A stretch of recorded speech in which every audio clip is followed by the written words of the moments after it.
केंद्र की ओर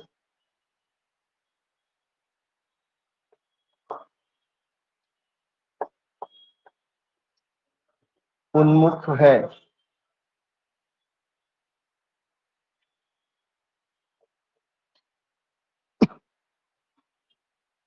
ठीक, ये एक मान लीजिए कि अगर हम इसको कहें तो ये एक कथन हो गया, बोला गया है कि हाँ ऐसा है, इसलिए इसको लिखा गया है, केंद्र की ओर उन्मुख है। ठीक, अब कह रहा है कि व्याख्या कीजिए, यानी इसके बारे में विस्तार से चर्चा करना है। कैसे?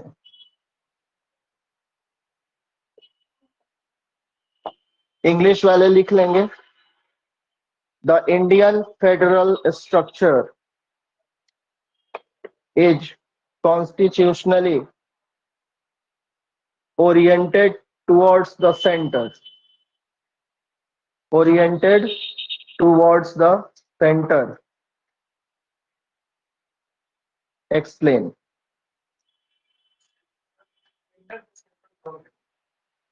सेंटर भी लिख देंगे तो काम चल जाएगा, सेंट्रल गवर्नमेंट कहने की जरूरत नहीं, केंद्र की बात हो रही है ना, केंद्र, केंद्र सरकार, उसमें जोड़ने की जरूरत नहीं है।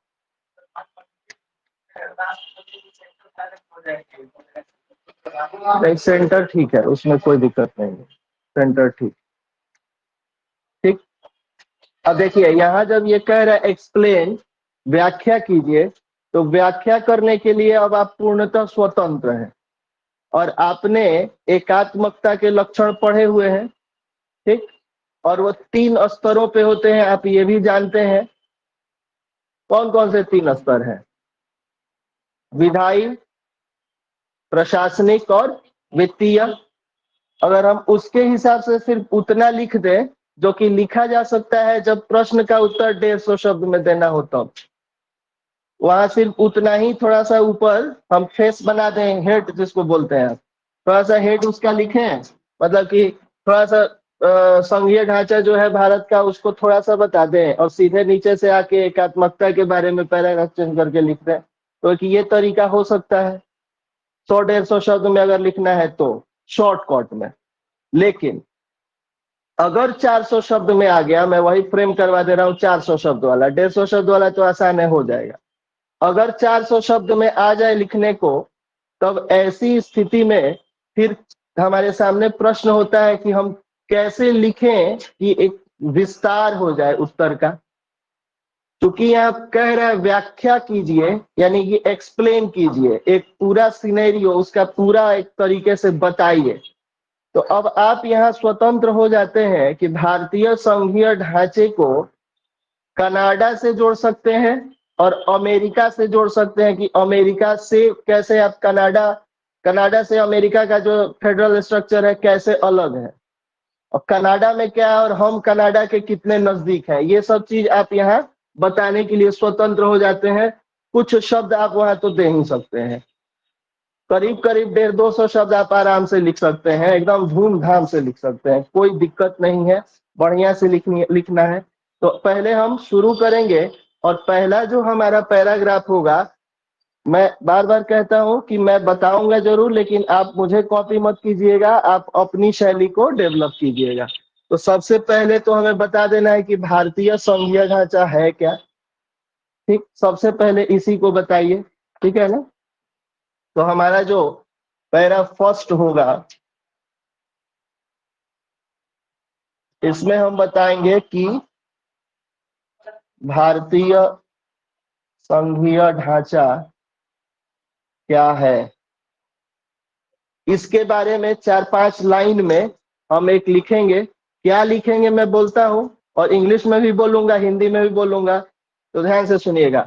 पहले भारतीय संघीय ढांचे के बारे में 4-5 लाइन यहाँ पैराग्राफ फर्स्ट में, और वो क्या लिखेंगे, तो हम यही ना लिखेंगे जी कि भारतीय संविधान के अनुच्छेद 1 के अनुसार भारत अर्थात इंडिया राज्यों का संघ, ब्रैकेट में यूनियन है ना, पूर्ण विराम। यह संघ एक सशक्त केंद्र तथा 28 राज्यों एवं 8 केंद्र शासित प्रदेशों से मिलकर निर्मित हुआ है, पूर्ण विराम।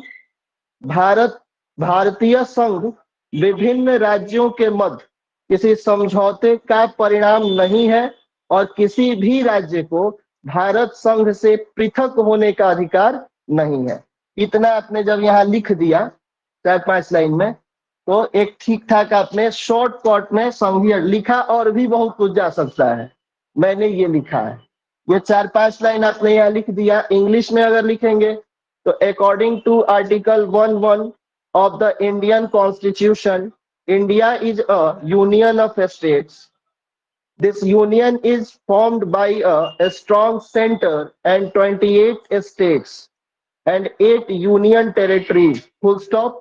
The Indian Union is not the result of any agreement between different states, and no state has the right to separate from the Indian Union. Full stop. और full stop के बाद अब यहाँ पे पैराग्राफ चेंज करेंगे। Paragraph जब change करेंगे, हिंदी वाले समझेंगे, पैराग्राफ जब यहाँ चेंज करेंगे तो मैं बार बार कहता हूं कि ऊपरी पैराग्राफ से निचला वाला अचानक नहीं लगना चाहिए कि ये क्या ही लिख दिया, है ना। तो आराम से आहिस्ते से पैराग्राफ यहाँ चेंज करेंगे। और पैराग्राफ 2 में थोड़ा सा कनाडा की संघीय व्यवस्था को, क्या है कनाडा में, उसको यहाँ पैराग्राफ 2 में हमें थोड़ा सा एक्सप्लेन करना चाहिए। पैराग्राफ 2, यहाँ अपने पैराग्राफ खत्म किया, अब यहाँ से पैराग्राफ 2 जो है, अब उसके बारे में हम कनाडा की संघीय व्यवस्था के बारे में थोड़ा सा यहाँ पे बताएंगे। क्या बताएंगे? पैराग्राफ चेंज होगा तो लिखिएगा, लिखिए मत। वैसे भी ये वीडियो यूट्यूब पे ही जाना है, तो वहां से आप देख लीजिए, मैं बोल देता हूँ, है ना। तो भारतीय संघ की वर्तमान व्यवस्था कनाडा के संघीय ढांचे से प्रेरित है, यहाँ से चेंज करना है, जिसमें केंद्र सशक्त स्थिति में होता है तथा केंद्र राज्य सह अस्तित्व को प्रश्रय दिया जाता है। सह अस्तित्व मतलब तुम भी रहो हम भी रहेंगे और साथ मिलके हम लोग अपना संघ चलाएंगे, और जिसमें केंद्र के साथ साथ राज्यों को भी शक्तियां प्राप्त तो होती हैं लेकिन केंद्र से कम, अर्थात शक्तियों का विभाजन संवैधानिक रूप से होता है जिसमें केंद्र के पास अधिक शक्तियां होती हैं। इतना इस पैराग्राफ में हमने लिख डाला। इंग्लिश वाले क्या लिखेंगे वो भी सुन लें। The current system of the Indian Union is inspired by the federal structure of Canada, in which the center is in a strong position and center-state coexistence is encouraged, and in which the states, along with the center, have powers but less than the center. That is, the division of powers is constitutional, in which the center has more powers. Full stop. और full stop के बाद third paragraph. ठीक, अब आते हैं हम third paragraph. Canada के संविधान से भारतीय संविधान को, भारतीय संघीय व्यवस्था को आपने एक विश्लेषण आपने दे दिया। अब तीसरे पैराग्राफ पे आइए।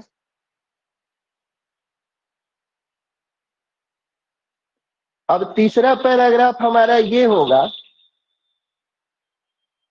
कि ये जो कनाडा की संघीय व्यवस्था की जो इतनी नजदीकी है भारतीय संघीय व्यवस्था से, जो आपने पैराग्राफ 2 में बताया है, वो अमेरिकी संघीय व्यवस्था से कैसे विपरीत है, किस प्रकार उससे थोड़ा सा डिफरेंस है, तो इसके बारे में हम इस पैराग्राफ में थोड़ा सा लिखेंगे। क्या लिखेंगे? पैराग्राफ 3 में कनाडा की संवैधानिक व्यवस्था में स्थापित संघीय ढांचा अमेरिका के उस संघीय ढांचे के विपरीत है जहां राज्यों ने मिलकर संघ बनाया है तथा शक्तियों का बंटवारा केंद्र और राज्य में बराबर बराबर हुआ है। भारत का संघीय ढांचा वैसे तो सहकारी संघवाद की वृद्धि की वकालत करता है, बावजूद इसके भारतीय संविधान में एकात्मकता के लक्षण भी ठीक मात्रा में विद्यमान है। यह पैराग्राफ 3 हो गया। अमेरिका के संघीय ढांचे के बारे में भी हमने थोड़ा सा यहाँ पे बता दिया। पैराग्राफ 3 में इंग्लिश वाले, the federal structure established in the Canadian constitutional system is in contrast to the federal structure of America, where the states have come together to form a union and the powers are equally divided between the center and the states. Although the federal structure of India advocates the growth of cooperative federalism, the features of unitarity are also present in the Indian Constitution in fair amount. ठीक है, ये हमारा third point हो गया। अब बात यहीं पे बन जानी थी। यहां से अब हम आगे लिख सकते थे कि एकात्मकता के लक्षण क्या है क्या है क्या है, लेकिन अंदर का विद्वान माने तब ना, वो तो सोचता है कि थोड़ा और लिखो थोड़ा और लिखो। अब जब मेरा अंदर का विद्वान नहीं माना तो मैंने एक चौथा पैराग्राफ जबरदस्ती जोड़ दिया। आप नहीं भी जोड़ेंगे तो काम चलेगा, लेकिन मैंने जोड़ा है इसलिए मैं बता देता हूं। पैराग्राफ 4 में मैंने क्या लिखा है, और वो जानकारी की बात है इसलिए जोड़ दिया है मैंने कि थोड़ा सा आंसर अच्छा लगेगा देखने में। तो जब पैराग्राफ आप फिर ऊपर वाले पैराग्राफ से कनेक्ट करते हुए निचले पैराग्राफ को जोड़ते हैं और लिखते हैं, लास्ट में आपने लिखा है कि एकात्मकता के लक्षण ठीक मात्रा में विद्यमान है, यही बोला ना मैंने लास्ट में। अब वहां से पैराग्राफ 4 में आते हैं और लिखते हैं कि इस एकात्मकता को वर्ष 1964 के भारत सरकार बनाम पश्चिम बंगाल मामले में सर्वोच्च न्यायालय ने भी रेखांकित किया और यह तथ्य स्पष्ट किया कि भारतीय संघ में एकात्मकता की प्रवृत्तियां तुलनात्मक रूप से ज्यादा हैं। यदि इन प्रवृत्तियों पर ध्यान दें तो इसके 3 स्तर दृष्टिगत होते हैं। यहाँ लिख के और डैश करेंगे, ठीक। अब यहाँ पे ये हमें बता दिया कि भाई सर्वोच्च न्यायालय भी ये कह रहा है, तो थोड़ा सा आपका आंसर जो पढ़ने वाला होगा वो आश्वस्त हो जाएगी, चलिए आपको ठीक ठाक एक जानकारी है। तो वो लिख दिया आपने।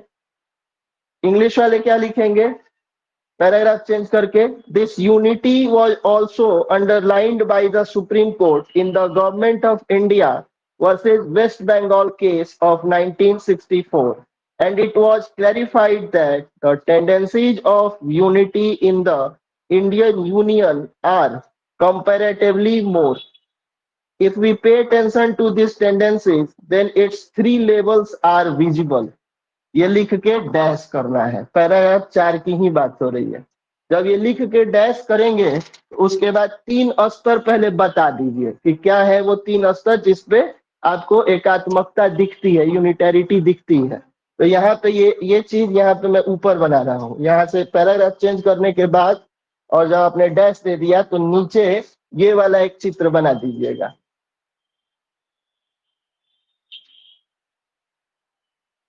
ठीक। ये 3 यहाँ पे कौन कौन से हैं बोलिए, 3 स्तर कौन कौन से हैं, विधायी, दूसरा प्रशासनिक, और थर्ड है वित्तीय। इसमें लिख देना है बीच में कि एकात्मकता के 3 स्तर, यहाँ बीच में लिख दीजिएगा, इसमें लिख दिया जाता है, थोड़ा अच्छा लगता है। मैं बार बार कहता हूँ कि थोड़ा सा चित्रकार आपको बनना पड़ेगा, है ना। जब ये 3 स्तर आपने बता दिए तो अब क्या होगा, जो चेक करने वाला व्यक्ति होगा अब उसके दिमाग में अब ये चीज सीधे क्लियर मैसेज चला गया कि अब बच्चा आगे इसके बारे में ही बताएगा। तो अब ये चीज आप कॉपी कर सकते हैं, ये आप करेंगे। पैराग्राफ भले ही ना कॉपी करें, आप अपने हिसाब से जो मन करे लिखें, लेकिन ये आप कॉपी कर सकते हैं, इसकी आपको आजादी है। अब आपने ये बता दिया तो अब इंग्लिश वाले क्या लिखेंगे भाई, तो लेजिस्लेटिव, यहाँ विधायी की जगह लेजिस्लेटिव, यहाँ एडमिनिस्ट्रेटिव और यहाँ फिनेंशियल, ये 3 लिख लेंगे। और लिखने के बाद अब हमारी बारी क्या आती है, अब इन तीनों के बारे में विस्तार से पूरा एकदम ठीक ठाक तरीके से लिख देने का है। तो अब क्या क्या लिखना है वो आप जानते हैं। विधायी स्तर पे क्या क्या है प्रावधान जी, आप जानते हैं ना, पॉइंट वाइज सब पढ़ा। अगर याद नहीं किया है तो याद कर लीजिएगा, किसी दिन लाइन से उठा के सुनना शुरू कर देंगे तो दिक्कत हो जाएगी। तो विधायी स्तर पर कुछ प्रावधान जो एकात्मकता को का समर्थन करते हैं लिख के, और नीचे से पॉइंट वाइज, मैं सिर्फ पॉइंट बोल दे रहा हूं हिंदी और इंग्लिश दोनों में। तो पहला पॉइंट, संपूर्ण देश के लिए एक संविधान अर्थात सत्ता का केंद्रीय स्रोत केंद्र, ये लिखा। इंग्लिश वाले, one constitution for the whole country that is the central source of power is the centre, पहला पॉइंट। दूसरा, एकल नागरिकता का प्रावधान, सिंगल सिटीजनशिप। थर्ड, संघ सूची में सर्वाधिक और सबसे महत्वपूर्ण विषय, the most important and crucial subjects are kept in the union list. चौथा, समवर्ती सूची पर केंद्र अंतिम और निर्णायक, centre is final and decisive on concurrent list. पांचवा, अनुच्छेद 200 के अंतर्गत राज्यपाल राज्य विधेयक को राष्ट्रपति के लिए आरक्षित कर सकता है। Under article 200 the governor can reserve a state bill for the president। छठा, अनुच्छेद 253 के तहत अंतरराष्ट्रीय संधि समझौते के क्रम में राज्य सूची का कोई भी विषय केंद्र द्वारा प्रभावित किया जा सकता है। Under article 253 any subjects of the state list can be affected by the center in pursuance of an international treaty settlement। इतने पॉइंट्स आप लिख लेंगे, 4 भी लिखेंगे तो काम चल जाएगा, मैंने 6 लिख दिए हैं, लेकिन जो आर्टिकल्स वाले हैं वो जरूर लिखिएगा, है ना। तो जब आपने इतना लिख दिया तो अब आपने इसको बता दिया है, ये वाला अब काम खत्म। अब बारी आती है प्रशासनिक यानी एडमिनिस्ट्रेटिव की। फिर आप पॉइंट सारे लिखने के बाद पैराग्राफ चेंज करके और वहां से लिखिए कि प्रशासनिक स्तर पर एकात्मकता निम्नलिखित प्रावधानों में है, इसको लिखने के बाद और तब वहां से नीचे पॉइंट वाइज, पहला, राज्य का संवैधानिक प्रधान राज्यपाल राष्ट्रपति द्वारा नियुक्त और पदच्युत किया जाता है। The constitutional head of the state is the governor who is appointed and removed by the president.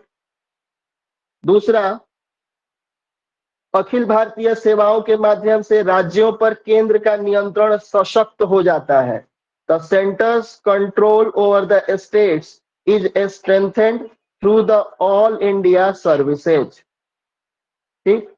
तीसरा, अनुच्छेद 256 के अंतर्गत केंद्र राज्यों को सामान्य और अनुच्छेद 257 के अंतर्गत विशिष्ट दायित्व देता है। Under article 256 the center gives general responsibilities to the states and under article 257 it gives a specific responsibilities। 3 point हो गए। चौथा, अनुच्छेद 365 के अंतर्गत केंद्र राज्यों को स्पष्ट कार्यपालिका आदेश देता है जिसका अनुपालन नहीं होने पर राज्य सरकार को बर्खास्त किया जा सकता है। Under Article 365, the center gives clear executive orders to the states, non-compliance of which can result in the dismissal of the state government। पांचवा, अनुच्छेद 356 अंतिम हथियार है जिसके अनुसार संवैधानिक तंत्र की विफलता की स्थिति में राज्य में राष्ट्रपति शासन की उद्घोषणा की जाती है। Article 356 is the last weapon under which president's rule is declared in the state in case of failure of constitutional machinery। इतनी चीजें लिख दी आपने, 5 ही पॉइंट हैं, ये पूरे आप लिख सकते हैं। ठीक, ये 5 पॉइंट लिखने के बाद अब इसका भी काम हो गया, प्रशासनिक भी बता दिया हमने, administrative.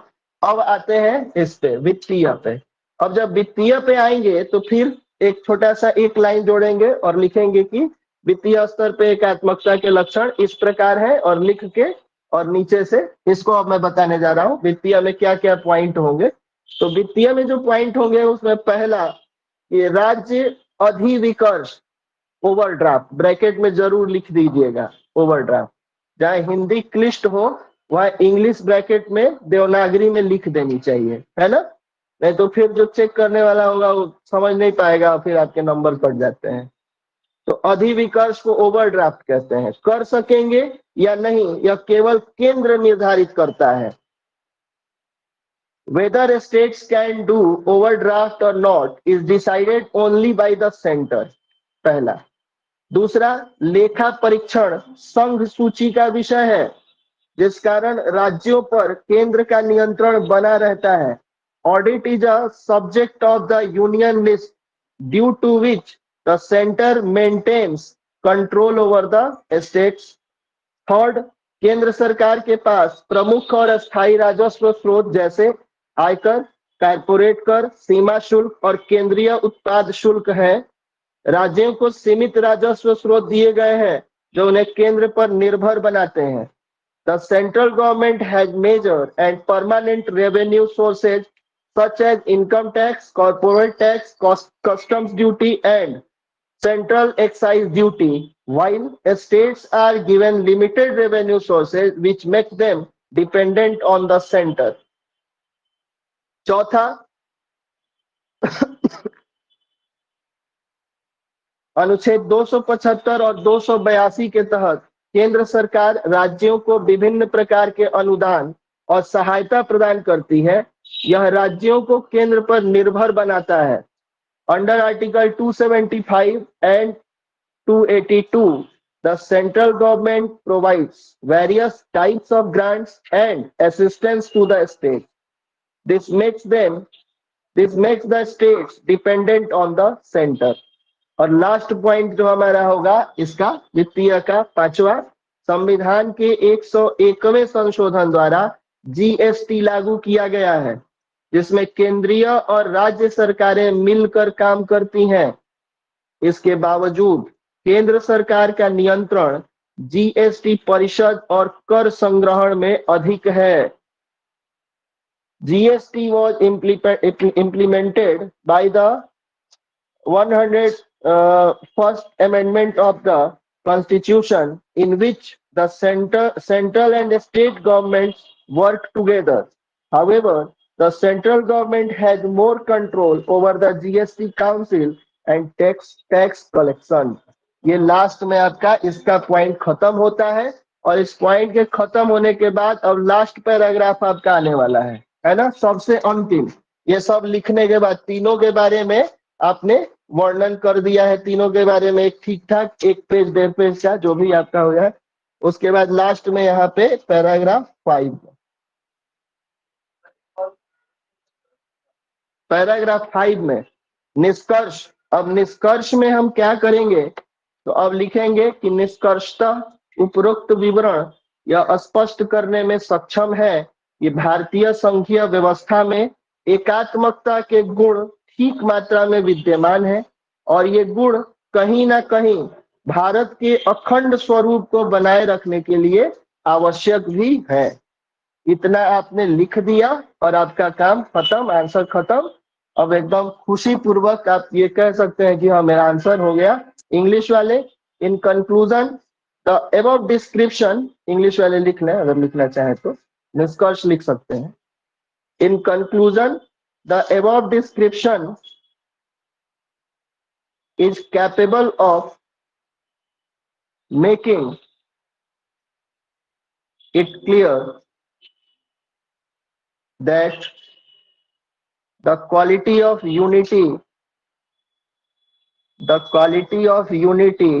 is present in the Indian federal system,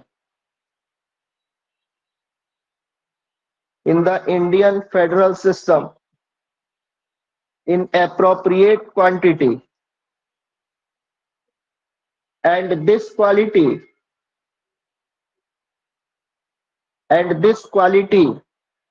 is also necessary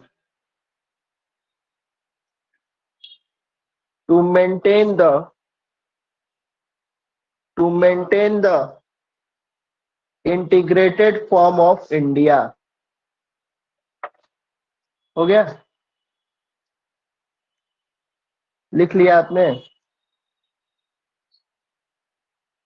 तो देखिए अब ये मैंने आंसर लिख के रखा है, ये तो आपको मालूम है कि पीडीएफ के उस पे चला जाता है, और जो मेरे दो साथी यूट्यूब पे देख रहे हैं वो ये पीडीएफ ऑनलाइन मंगा सकते हैं। नंबर आपके उसके स्क्रीन पे चल रहा है, आप देख लीजिएगा। तो इसको आप मंगा सकते हैं पीडीएफ के फॉर्मेट में, हिंदी में या फिर इंग्लिश में भी है। तो इसको आप मैसेज करेंगे व्हाट्सएप पे और ये आपको क्वेश्चन मिल जाएगा इंग्लिश में या हिंदी में। अब बोलिए।